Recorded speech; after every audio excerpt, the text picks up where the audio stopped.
കൂടി കൂടി അതിൻ്റെ ഓരോ പ്രൊഡക്റ്റിൻ്റെ ഓരോ ഇയറിൽ വരുന്ന മാറ്റത്തിനനുസരിച്ച് അത് വേരിയേഷൻസ് ഉണ്ടാവാം. അതിൻ്റെ റേറ്റ് കാര്യങ്ങൾ വ്യത്യാസം ഉണ്ടാവും. ഓർഡേഴ്സ് കൂടുന്നതിനനുസരിച്ച് നമുക്ക് അതിനനുസരിച്ച് നമുക്ക് കൂടുതൽ മെഷീനറി കാര്യങ്ങളൊക്കെ നമുക്ക് കൂടുതൽ ആഡ് ചെയ്യാം.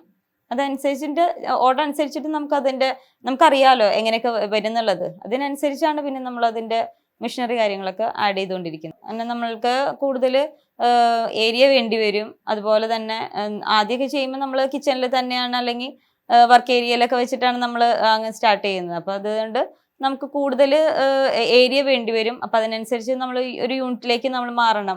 കുക്കിംഗ് നിങ്ങൾക്കൊരു വീക്ക്നെസ് ആണോ? എങ്കിൽ എന്തുകൊണ്ട് വീട്ടിൽ തന്നെ ഒരു ഹോം ബേക്കിംഗ് ബിസിനസ് ആരംഭിച്ചുകൂടാ? എല്ലാവർക്കും ബിസിനസ് തുടങ്ങണമെന്നുണ്ട്, പക്ഷെ ആർക്കും തന്നെ എങ്ങനെ തുടങ്ങണമെന്നുള്ള ഒരു വ്യക്തമായ ധാരണയില്ല. ഒരു ബേക്കിംഗ് ബിസിനസ് എങ്ങനെ തുടങ്ങണം, എവിടെ തുടങ്ങണം, എങ്ങനെ മാർക്കറ്റിംഗ് ചെയ്യണം എന്നിവയെല്ലാം അടങ്ങിയ ഒരു ഡീറ്റെയിൽ കോഴ്സ് നമ്മുടെ മെന്റർ നീതു ജെയിംസ് നമുക്ക് പറഞ്ഞു തരും. നമുക്ക് വീഡിയോയിലേക്ക് കടക്കാം. ഞാൻ പറഞ്ഞല്ലോ, തുടക്കത്തിൽ ഞങ്ങൾ ചെറിയ രീതിയിലാണ് ഞങ്ങൾ തുടങ്ങിയിട്ടുള്ളത്. അപ്പോൾ അതൊരു ജസ്റ്റ് ഒരു കൺവെക്ഷൻ ഓവൻ, പിന്നെ അതുകൂടാതെ നമ്മളൊരു ഹാൻഡ് ബ്ലെൻഡർ, നമുക്ക് കയ്യിൽ വെച്ച് ചെയ്യുന്ന ഒരു ബ്ലെൻഡർ, ഇത്രയാണ് വെച്ച് തുടങ്ങിയിട്ടുള്ളത്.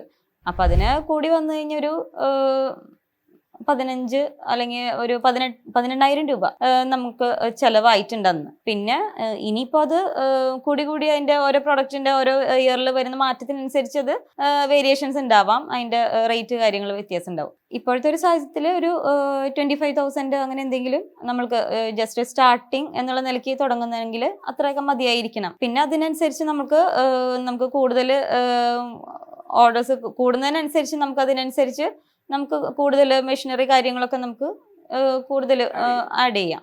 അതനുസരിച്ചിട്ട് ഓർഡർ അനുസരിച്ചിട്ട് നമുക്കറിയാലോ എങ്ങനെയൊക്കെ വരുന്നുള്ളത്. അതിനനുസരിച്ചാണ് പിന്നെ നമ്മൾ അതിൻ്റെ മെഷീനറി കാര്യങ്ങളൊക്കെ ആഡ് ചെയ്തുകൊണ്ടിരിക്കുന്നത്. കൂടുതൽ എക്യുപ്മെന്റ്സ് നമ്മൾക്ക് ആവശ്യമായിട്ട് വരും. കാരണം നമുക്ക് വർക്ക് ഏരിയയിലൊക്കെ വെച്ചിട്ടാണ് നമ്മൾ അങ്ങനെ സ്റ്റാർട്ട് ചെയ്യുന്നത്. അപ്പോൾ അതുകൊണ്ട് നമുക്ക് കൂടുതൽ ഏരിയ വേണ്ടി വരും. അപ്പം അതിനനുസരിച്ച് നമ്മൾ ഒരു യൂണിറ്റിലേക്ക് നമ്മൾ മാറണം. എന്നുവെച്ചാൽ കൂടുതൽ നമുക്ക് ഓരോന്നിനും ഓരോ സെക്ഷൻ ഉണ്ടല്ലോ. അപ്പം അതിനനുസരിച്ച് ഏരിയ നമുക്ക് കൂടുതൽ വേണ്ടി വരും. അതിനനുസരിച്ച് മെഷീനറികൾ വേണ്ടി വരും, ഓവൻസ് അതൊക്കെ വേണ്ടി വരും. അപ്പം അതുകൊണ്ട് അങ്ങനെ അത് ഗ്രാജുവലി ഞങ്ങളത് വാങ്ങിക്കുകയാണ് ചെയ്തത്. അത് തുടക്കത്തിൽ ഇതൊന്നും ഉണ്ടായിരുന്നില്ല. സ്റ്റാർട്ടിങ്ങിൽ ഞാൻ പറഞ്ഞല്ലോ, ഹാൻഡ് ബ്ലെൻഡറും ഈ ഒരു ഓവൻ മാത്രമേ ഉണ്ടായിരുന്നുള്ളൂ. ഏകദേശം ഒരു 3 ലക്ഷം അല്ലെങ്കിൽ 4 ലക്ഷം രൂപ മെഷീനറി കാര്യങ്ങൾക്ക് വേണ്ടിയിട്ട് മാത്രമായിട്ട് നമുക്ക് ചിലവ് വന്നിട്ടുണ്ട്. പിന്നെ നമുക്ക് ഈ യൂണിറ്റ് ഞാൻ പറഞ്ഞല്ലോ, ഒന്നുകൂടി നമുക്ക് ഏരിയ വേണം ഇത് ചെയ്യണമെങ്കിൽ. അപ്പം അതിനനുസരിച്ച് ആ യൂണിറ്റ് ചെയ്തെടുത്തപ്പോൾ അതിന് വേറെ ഇത് ചിലവുകൾ വന്നിട്ടുണ്ട്. അത് അങ്ങനെ അത്രയും ക്യാപിറ്റൽ ഫണ്ട് ഉള്ളവർക്കാണെങ്കിൽ ഇത് ചെയ്യാം, കുഴപ്പമില്ല.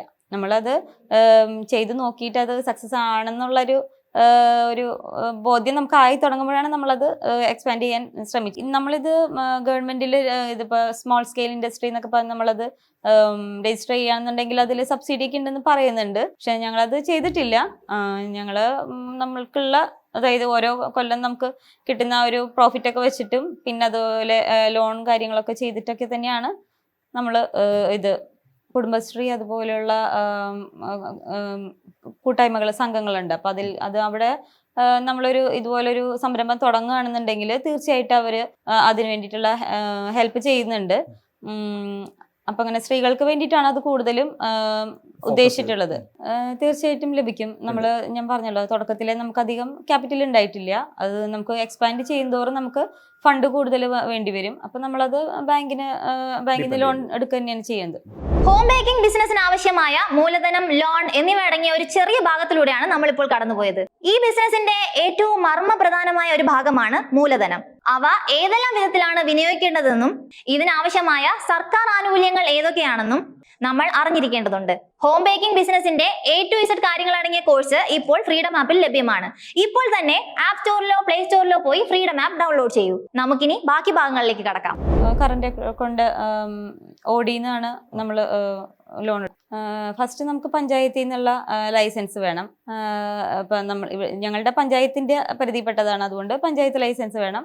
പിന്നെ അത് വെച്ചിട്ട് നമ്മൾ ഫുഡ് സേഫ്റ്റി FSSAIയുടെ ലൈസൻസ് വേണം. പിന്നെ ഈ ഹെൽത്ത് ഹെൽത്ത് ഡിപ്പാർട്ട്മെന്റിന്റെ ഒരു അപ്രൂവൽ വേണം. നമ്മളിവിടെ മെഡിക്കലി ഫിറ്റ് ആണോ എന്നുള്ളത് അവർ ചെക്ക് ചെയ്യും. പിന്നെ അവര് നമ്മൾ യൂണിറ്റ് വന്ന് ഇൻസ്പെക്ഷൻ അതൊക്കെ ചെയ്തിട്ട് ആ കാര്യങ്ങൾ വെച്ചിട്ട് അവർ നമുക്ക് അപ്രൂവൽ തരും. നമ്മളെവിടെയാണ് ഈ നമ്മുടെ ഈ ഒരു ഇത് പ്രവർത്തിക്കുന്നത് വെച്ചാല്, ഈ യൂണിറ്റ് പ്രവർത്തിക്കുന്ന അത് എവിടെയാന്ന് വെച്ചാൽ അതിനൊരു നമ്പർ ഉണ്ടാവും, കെട്ടിട നമ്പർ എന്ന് പറയും. ആ നമ്പർ വെച്ചിട്ട് നമ്മൾ അതിന്റെ പിന്നെ ടാക്സ് അടച്ചതിന്റെ ആ ഒരു ഡീറ്റെയിൽസ് ഒക്കെ വെച്ചിട്ടാണ് നമ്മൾ ഇതിന് അപ്ലൈ ചെയ്യുന്നത്, പഞ്ചായത്തിൽ അപ്ലൈ ചെയ്യുന്നത്. ഏകദേശം നമുക്ക് 2 ആഴ്ചയ്ക്കുള്ളിൽ നമുക്ക് ലൈസൻസിന്റെ ഇത് കിട്ടും. അതായത് പഞ്ചായത്തിന്റെ ലൈസൻസ് കിട്ടിക്കഴിഞ്ഞാൽ പിന്നെ നമ്മളത് ഹെൽത്തിലേക്കും ഒക്കെ നമ്മൾ പിന്നെ ആ ഡീറ്റെയിൽസ് വെച്ചിട്ടാണ് ഹെൽത്തിലേക്ക് നമ്മൾ ഇത് അപ്രൂവലിന് വേണ്ടിയിട്ട് നമ്മൾ അപ്ലൈ ചെയ്യുന്നത്. രജിസ്ട്രേഷൻ നമ്മൾ സ്മോൾ സ്കെയിൽ ഇൻഡസ്ട്രി അതിലൊന്നും നമ്മൾ രജിസ്റ്റർ ചെയ്തിട്ടില്ല. നമ്മളിപ്പോ നമുക്കുള്ള പഞ്ചായത്ത് ലൈസൻസ് അതുപോലെ തന്നെ FSSAIയുടെ ഹെൽത്തിന്റെ ഡിപ്പാർട്ട്മെന്റ് അപ്രൂവൽ വെച്ചിട്ടാണ് നമ്മളിത് റൺ ചെയ്തുകൊണ്ടിരിക്കുന്നത്.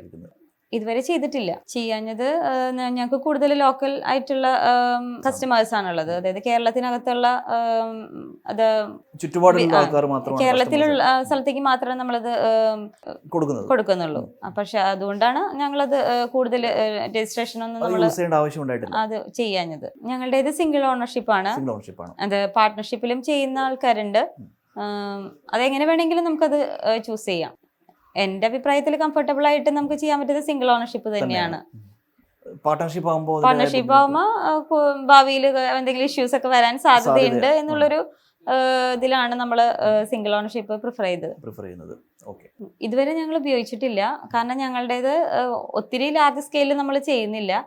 അപ്പം ഞങ്ങൾ ചെറിയ രീതിയിലാണ് ഇതിപ്പോ ചെയ്തുകൊണ്ടിരിക്കുന്നത്. അപ്പൊ അതുകൊണ്ട് അതിനെക്കുറിച്ച് ബോധർ ചെയ്തിട്ടില്ല. ഹോം ബേക്കിംഗ് ബിസിനസ് ആരംഭിക്കുന്നതിനായുള്ള മൂലധനം, ലോൺ എന്നിവയെ കുറിച്ചുള്ള കാര്യങ്ങളൊക്കെ നമ്മൾ പരിചയപ്പെട്ടു.